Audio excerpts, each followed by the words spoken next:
আসসালামু আলাইকুম ওয়া রাহমাতুল্লাহি ওয়া বারাকাতুহু। আমার সম্মানিত ভাই ও বোনেরা, বাংলাদেশের ভিতরে এবং বাংলাদেশের বাইরে প্রবাস বিভিন্ন দেশ থেকে যারা আমাকে দেখতে পাচ্ছেন, সবাইকে আমার অন্তঃস্থল থেকে শ্রদ্ধা কৃতজ্ঞতা। আমি আজকে আলোচনা করব ধারাবাহিক পর্ব 37 এক নজরে কোরআনের, আর সূরা হুদের চতুর্থ পর্ব। সূরা হুদের চতুর্থ পর্বের এই পর্বের মধ্যে আলোচনা করা হবে গতিপথ। গতিপথের মধ্যে সেন্ট্রাল থিম নবীর জীবনে পরীক্ষা ও মানুষের পরিণতি। এই যে সেন্ট্রাল থিমের মধ্যে 4টা পয়েন্ট আনা হয়েছে। প্রথম পয়েন্ট বলা হচ্ছে ইমান আনার আহ্বান।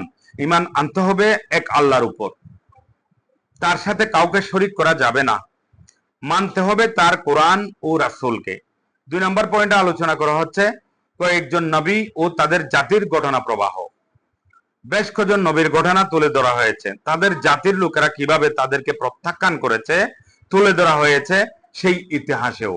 3 নম্বর পয়েন্টে আলোচনা করা হচ্ছে বাধা ও পরীক্ষার মুখে তাদের অবিচলতা।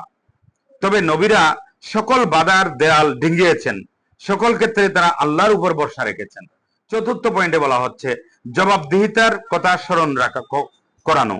গোটা সূরাতেই আল্লাহর বারবার পরকালের প্রসঙ্গ টেনেছেন, মানুষকে মনে করিয়ে দিয়েছেন শেষ বিচারের দিনের কথা, নিজ নিজ কর্মের প্রতিদানের কথা।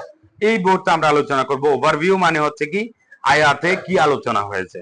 এই সূরার ওভারভিউতে মোট আয়াত সংখ্যা রয়েছে 123টি। 1 থেকে 11 নম্বর আয়াতে বলা হচ্ছে মুশরিকদের জন্য রাখা আছে ভীষণ শাস্তি, আর ইমানদারদের জন্য আছে বিরাট পুরস্কার। এই দুই দলের পরিণতি এক হবে না। 12 থেকে 24 নম্বর আয়াতে আলোচনা করা হচ্ছে আল্লাহ রাসূলুল্লাহ সাল্লাল্লাহু আলাইহি সাল্লামকে সান্ত্বনা দেওয়া হয়েছে। এছাড়া বিশ্বাসী ও অবিশ্বাসীদের অবস্থান বিস্তারিতভাবে তুলে ধরা হয়েছে। 25 থেকে 31 আয়াতে বলা হচ্ছে হযরত নূহ আলাইহিস সালামের জাতি আল্লাহর ডাকে সাড়া দেয়নি। তাদের মতো সন্দেহ ছিল, তাদের যত সন্দেহ ছিল তা যুক্তির মাধ্যমে ভেঙে দেওয়া হয়েছে। 32 থেকে 49 আল্লাহর আদেশে একটি জাহাজ বানিয়ে ইমানদারদেরকে নিয়ে তাতে নূহ আলাইহিস সালাম এর উঠে পড়ার কাহিনী। এরপরে 50 থেকে 68 আয়াত, এই আয়াতগুলোতে আলোচনা করা হয়েছে হুদ ও সালিহ আলাইহিস সালামের সাথে তাদের জাতির লোকদের মধ্যকার ঘটনার বর্ণনা করা হয়েছে। আয়াত নাম্বার 69 থেকে 83 ইব্রাহিম আলাইহিস সালামের কাছে সুসংবাদ নিয়ে এলো ফেরেশতারা। ওদিকে লূত আলাইহিস সালামের জাতি মজে রইল জঘন্য পাপে।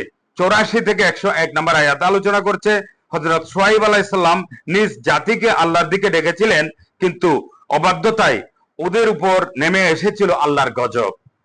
102 থেকে 109 নিজেদের কাজকর্মের দরুন মানুষ দুভাগে ভাগ হয়ে যায়, আল্লাহর অবাধ্য এবং আল্লাহর অনুগত।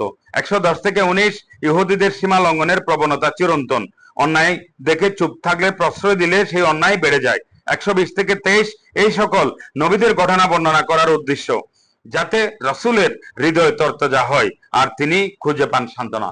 আপনারা বুঝতে পারছেন, এই কোরআনের বার্তাগুলো সবার মধ্যে আমরা পৌঁছে দেব। সবাইকে ধন্যবাদ। আসসালামু আলাইকুম ওয়া রাহমাতুল্লাহি ওয়া বারাকাতুহু।